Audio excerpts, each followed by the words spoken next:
Welcome to Reality TV News Update, where you can catch up on all of your favorite shows at any time. The gameplay of Survivor 50's 11th episode is broken down below: the good, the bad, the blindsides, and everything in between. The 11th episode of Survivor 50 demonstrated that no one is safe, and that no one should be counted out until their torch is extinguished. While another twist almost upended the merged tribes dynamics, the players once again demonstrated that their gameplay is what ultimately matters. The final 9 players were seen reeling at the beginning of the episode, while some of their relationships were beginning to fall apart. In the face of what was to come, others remained undamaged. For instance, Rick Devens and Emily Flippin, who had been working together for the majority of the game, were looking for and planning new ways to stay together.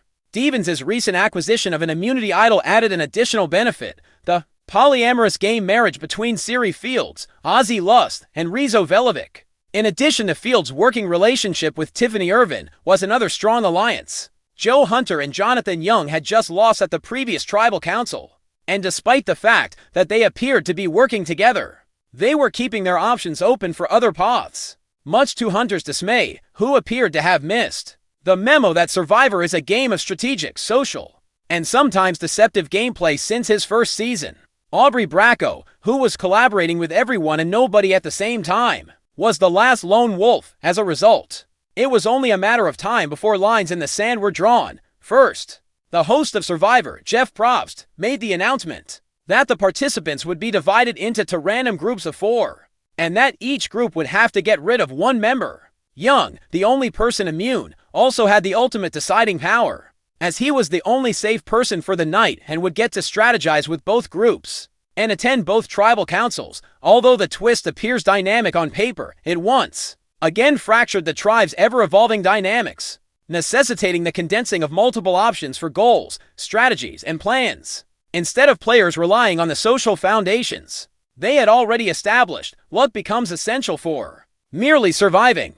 The petty scrambling then began. The group of Devens, Flippin, Fields, and Irvin was split into the groups. Devens and Flippin wanted to make a big move and get rid of Fields, while Fields and Irvin knew the other had an idol and wanted to stay together and make it through the night. Fields then began to woo Young in an effort to win the majority of votes and challenge Devens' idol. Young, who also tried to expand his resume by making moved between the honor and integrity alliance mindset. Flippin and Devens also tried to win Young over to their side, but Young didn't seem to care which side won. However, Fields had a secret advantage that no one knew about. Lust, her best friend, had given her an extra vote advantage earlier in the game, despite the fact that this advantage is known throughout the Survivor community to have a worse track record of success at immunity challenges than Rizzo Velovic. Fields did not let her guard down.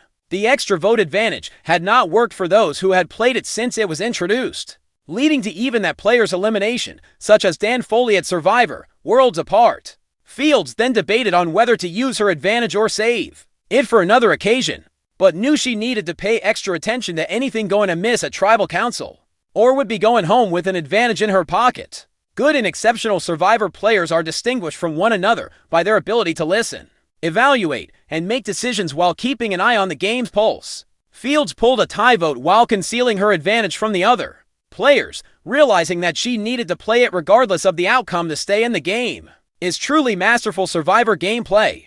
The other group, which included Bracco, Lust, Velovic, Hunter, and Bracco, was also debating between the options: either going after Bracco, which would make it easy for him to vote, or making a big move by going after Lust. Bracco was willing to fight even though she knew she was at the bottom, and Lust also knew he might be in trouble. But he debated using his immunity idol because he had allies in his group aside from Fields. Ironically, Fields and Lust both gave masterclasses on how to play Survivor, but Lust was specifically on what not to do. First, he told Bracco everything about his plan, thinking she was a juror at the time. Keep in mind that he was debating whether or not to play the idol, but he still assumed she would be on the jury. That's a big no-no, especially as you never know what extra twists might come that could change those plans. And never tell that to another person who isn't working with you and who then will use this information against you. Lust's second, and most fatal, mistake was, of course, not playing his immunity idol. Instead, he made himself a juror and sealed his fate in the game.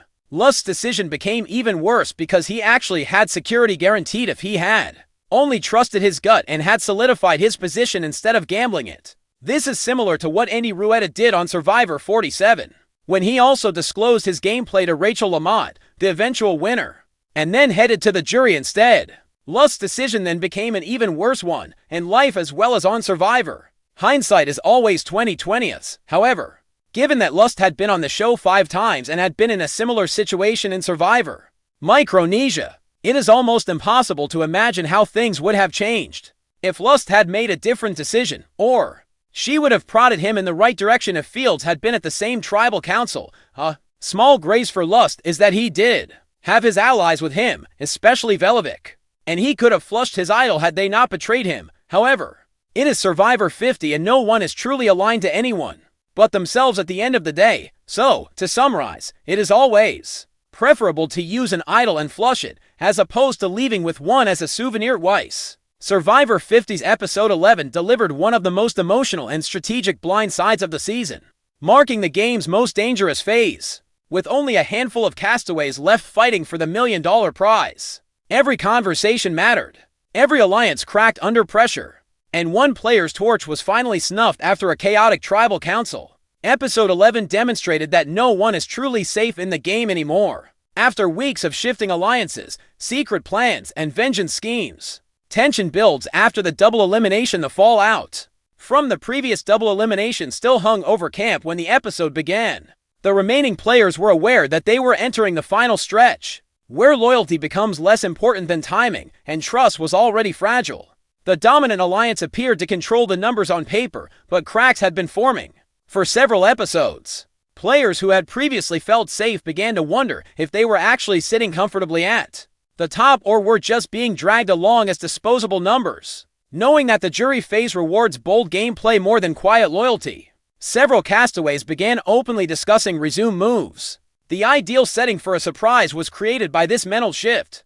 Ozzy Lust was one player who quickly became the center of attention. Ozzy's challenge reputation became a major threat despite losing several recent votes. Ozzy Lust went into Episode 11 with momentum. The tribe was still intimidated by his legendary challenge ability, especially as the end game got closer. Several players privately acknowledged at camp that allowing Ozzy to advance to the final 6 could be disastrous. Even those aligned with him started wondering whether this was their last realistic chance. To eliminate him before immunity runs made him untouchable. Still, voting out Ozzy wouldn't be easy. He had connections across tribes, strong social ties, and sufficient experience to recognize danger. Several players were concerned that Ozzy could easily become an idol or sway the vote in his favor. If word got out throughout the episode, the tribe divided into multiple strategy groups as a result of this fear. The majority alliance starts crumbling while Ozzy's name was widely known. A different faction wanted to target a more reserved and strategic player. Their argument was simple: challenge threats can still lose immunity, but social strategists often control juries. The debate caused confusion throughout the camp. A safe vote was pushed by one alliance. A different person desired a flashy blindside. A third group simply desired to survive without becoming collateral damage for one more round. Nearly everyone was lying to someone by the afternoon. Several players promised Final Four deals they had no intention of keeping. To test loyalty, others intentionally leaked partial information. The paranoia became so intense that even longtime allies avoided speaking openly near the shelter. Episode 11 perfectly captured why late-game Survivor becomes so brutal. Nobody wants to make the move too early, but waiting too long can cost you the game. Heartbreak, betrayal, and one of the biggest strategic moves of the season accompanied another dramatic week of Survivor. The remaining castaways were brought closer to the end of Survivor 50. In Episode 11, when each vote became more personal and alliances began to break down under pressure. With the final 8 battling for position, nobody could afford to play safe anymore. There were emotional exchanges, shifting loyalties, and a tribal council that completely altered the game's direction in the episode. One of the season's most well-known players lost their torch in a blindside at the end of the show, shocking both the audience and other contestants. Following the previous vote, the game shifts. After the previous elimination, camp was still in a state of tension at the beginning of the episode. Trust was already fragile, but now the players understood the game had entered a new phase. Strategic resumes were suddenly more important than simple loyalty. and large threats could no longer hide behind larger targets in order to win over the judges. Several contestants realized they needed a signature move. Others simply wanted to get through the next round. At camp, conversations quickly diverged in various directions. One alliance wanted stability and preferred an easy vote to keep the numbers secure. Another group believed it was finally time to attack the biggest threats before it became too late. Everyone on Survivor pretended to be loyal while secretly making backup plans. As is typical, Ozzy Lust became the primary target quickly. Ozzy Lust became the focus of strategic discussions very early in the episode. Ozzy had once more demonstrated that he was a dangerous rival. His challenge performances throughout the season reminded everyone why he remains one of the most feared physical players in Survivor history.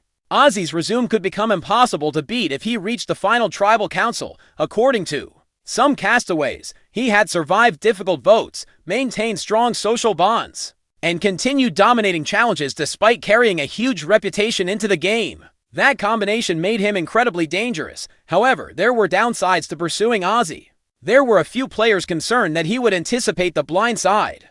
Others feared that he might have an advantage or idol because they truly liked and respected him at camp. Some contestants even resisted emotionally. The main plot of episode 11 was the debate over whether or not to get rid of Ozzy. Alliances began to break down.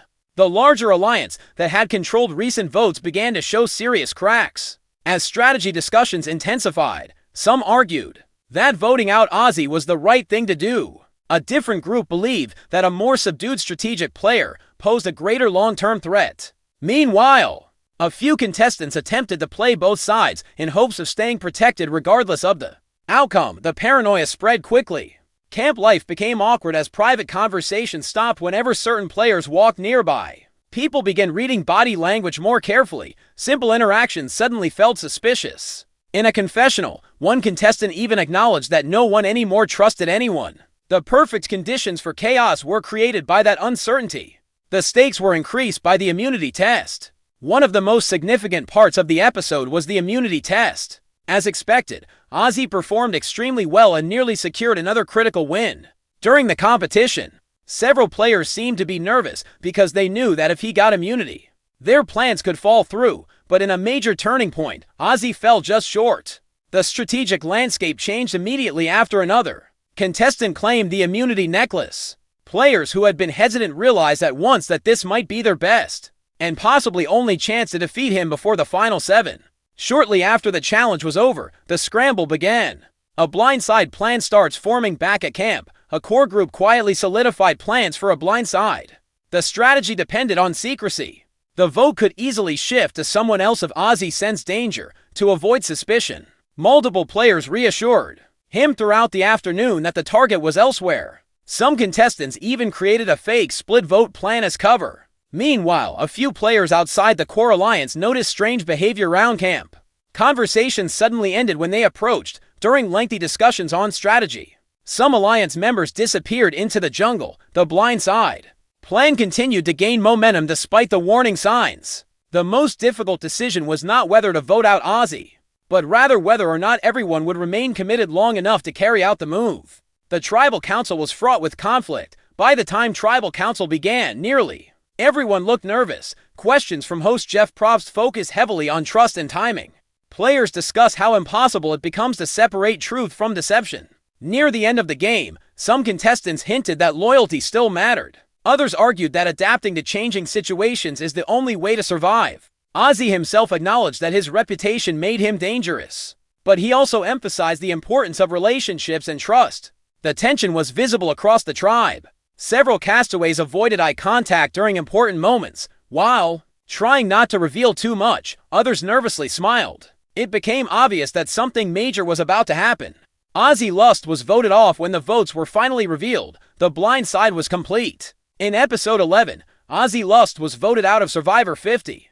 The moment shocked both viewers and players at Tribal Council as vote after vote came his way. Ozzy appeared genuine surprised. The contestants had talked about getting rid of him for weeks, but actually doing so required perfect timing and complete secrecy. This time, the strategy paid off. Several players appeared emotional as Jeff extinguished his torch. Some appeared relieved that one of the game's biggest threats was finally gone. Others appeared concerned about the implications of the power vacuum for their own games moving forward. Because on Survivor, removing the biggest target often creates even more instability. Why it was so important to vote Ozzy's elimination could become the defining move of the season.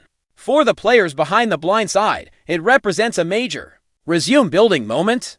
They have something impressive to show the jury later by eliminating a legendary rival. This late in the game, the move may also bring to light brand new strategic threats, without Ozzy attracting attention. Quieter players who previously stayed under the radar could suddenly become primary targets. The alliances that united for this vote may also begin turning against each other now that their common enemy is gone. The final 7 now feels completely unpredictable. What happens next? The game appears to be more open than ever before heading into episode 12. No single player clearly controls the season anymore, and the remaining contestants all have reasons to believe they can win. As the final round gets closer, challenge, skill, social connections, and strategic timing will become even more crucial. The most important question is whether the alliance that caused Ozzy's defeat will be able to survive another round together. History suggests that major Survivor blindsides often destroy alliances almost immediately afterward. Most of the time, former allies start targeting one another once the biggest threat leaves. Episode 11 may have removed one legend from the game, but it also created a completely new battle for control. Additionally, the subsequent vote may be even harsher given that the jury is keeping an eye on everything.